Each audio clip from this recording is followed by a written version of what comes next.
14 avril 1912. Une nuit froide quelque part dans l'Atlantique Nord.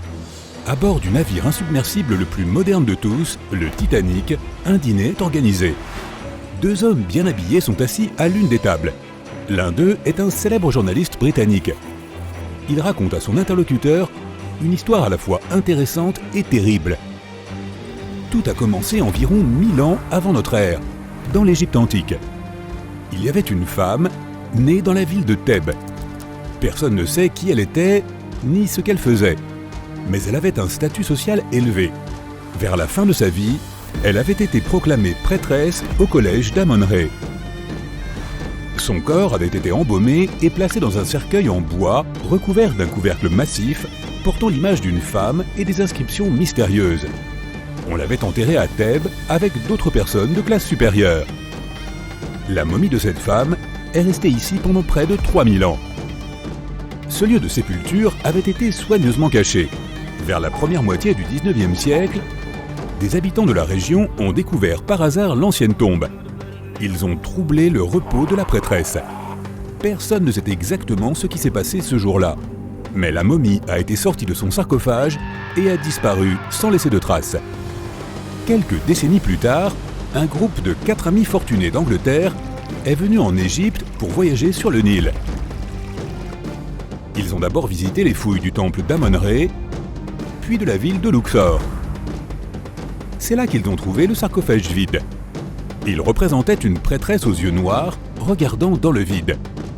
Il y avait quelque chose de sinistre dans son regard. Ils ne savaient pas à qui appartenait ce sarcophage, mais ils étaient tellement impressionnés par la beauté et l'énergie de leur découverte qu'ils ont décidé de l'acheter aux locaux. L'acheteur a disparu la nuit même où le sarcophage lui a été livré à l'hôtel. Certains ont dit avoir vu l'homme quitter l'hôtel et se diriger vers le désert. Personne ne savait pourquoi et on ne l'a jamais revu.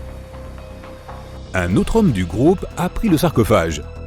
Pendant leur retour, l'un des amis a été gravement blessé.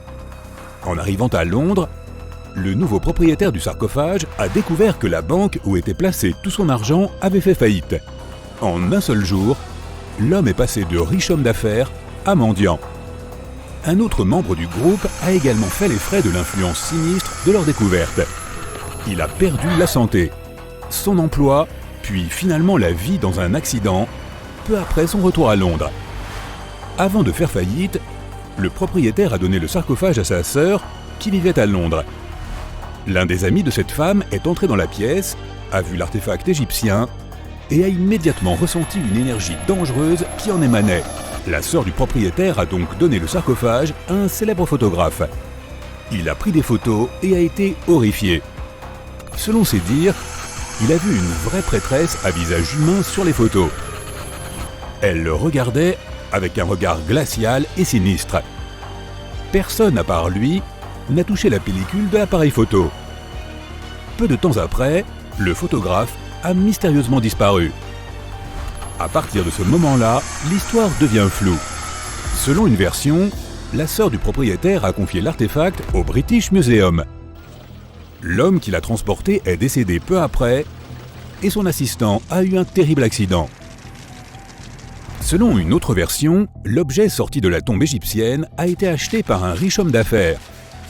Après cela, 3 membres de sa famille ont également eu un accident et sa maison a brûlé. Convaincu que ce sarcophage était maudit, il l'a rendu au British Museum. L'interlocuteur du journaliste écoute son histoire avec tant d'intérêt qu'il en oublie son dîner qui a refroidi. « Comment avez-vous su tout cela ?» demande-t-il. Le journaliste répond qu'il étudie depuis plusieurs mois tout ce qui concerne cette momie et ses propriétaires. Il a trouvé des preuves de tous les accidents et a reconstitué le tableau complet. Alors, que s'est-il passé ensuite ? Lui demande l'interlocuteur. Il semblait que le fameux sarcophage allait enfin trouver la paix au sein du musée. La prêtresse était entourée d'autres rois et reines de différentes époques. Cependant, il n'y a eu aucun répit. Des scientifiques et des experts en langues anciennes ont essayé de déchiffrer les symboles du sarcophage. Et ils ont découvert que la plupart des inscriptions étaient des sorts et des malédictions proférés à l'encontre de ceux qui osaient perturber le repos de la prêtresse. Chaque nuit, les gardiens du musée entendaient des coups provenant du sarcophage accompagnés de pleurs et de cris. En plus, chaque nuit, quelqu'un dispersait divers objets dans le hall d'exposition. Tout le monde fut rapidement convaincu que l'esprit de la prêtresse continuait à émaner des forces magiques. Puis un collectionneur privé s'est intéressé au sarcophage et l'a acheté au musée.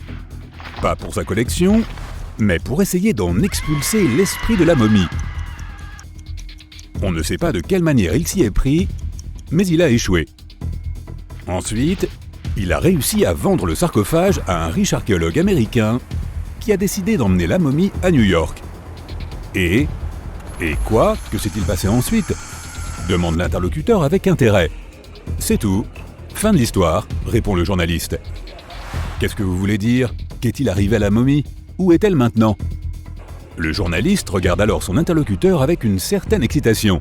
Elle est ici, sur le Titanic, dit-il. L'interlocuteur semble alors effrayé, mais le journaliste lui confirme que le sarcophage est bien là, et qu'il l'a vu de ses propres yeux. Après le dîner, ils se rendent dans leur cabine. Le journaliste se couche, mais ne peut s'empêcher de penser à la momie. Il essaie de se convaincre que tout ce qu'il a découvert sur la prêtresse n'est qu'un mythe. Cette malédiction n'existe pas. Au moment où il s'endort enfin, il ressent une légère secousse. Quelques minutes plus tard, un membre de l'équipage frappe à la porte de sa cabine. Il l'informe que tous les passagers doivent se rendre sur le pont supérieur car il est arrivé quelque chose au navire. Le journaliste sort sur le pont et voit une foule de personnes. Il n'y a pas encore de panique. Quelqu'un dit que quelque chose est arrivé au moteur. D'autres disent que c'est juste une précaution. Le journaliste comprend alors. Le bateau est en train de faire naufrage et c'est la prêtresse qui l'a provoqué. En moins d'une heure, le Titanic est complètement immergé. Une légende dit que la prêtresse aura influencé le capitaine du navire. Les membres de l'équipage n'auraient pas osé mettre une cargaison si précieuse dans la cale. Et ils auraient donc placé le sarcophage dans les appartements du capitaine. Cette nuit fatidique, le capitaine a décidé de voir le sarcophage de ses propres yeux. Puis son comportement est devenu étrange. On dit que le spectre a obscurci son esprit. Lorsque le navire est entré dans la zone remplie d'icebergs, il a refusé de ralentir, malgré les suppliques de l'équipage. Le sarcophage repose peut-être encore aujourd'hui au fond de l'Atlantique Nord.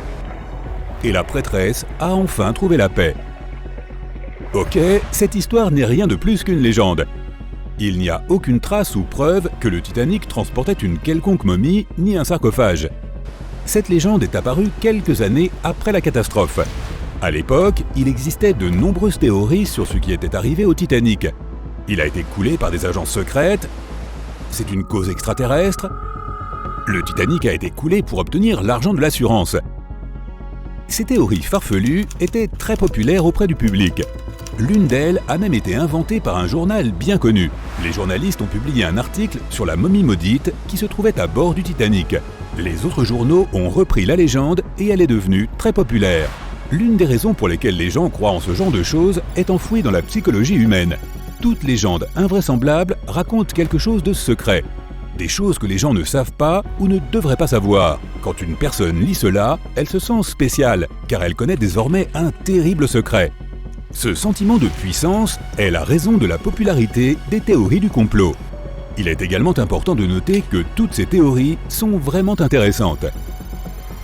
Au fait, la momie de cette histoire existe réellement et elle se trouve au British Museum. Plus précisément, il ne reste que le couvercle en bois du sarcophage avec l'image d'une femme. On ne sait toujours pas à qui il a appartenu. L'identité du dernier propriétaire est également inconnue. On sait juste que cette pièce a été transférée au musée à la fin du 19e siècle. C'est là qu'elle a été surnommée la momie malchanceuse. Le personnel du musée confirme qu'elle n'attire aucun malheur. Les cris et les coups provenant du couvercle ne sont qu'un mythe. Tu peux d'ailleurs venir le voir de tes propres yeux. Si tu l'oses, bien sûr.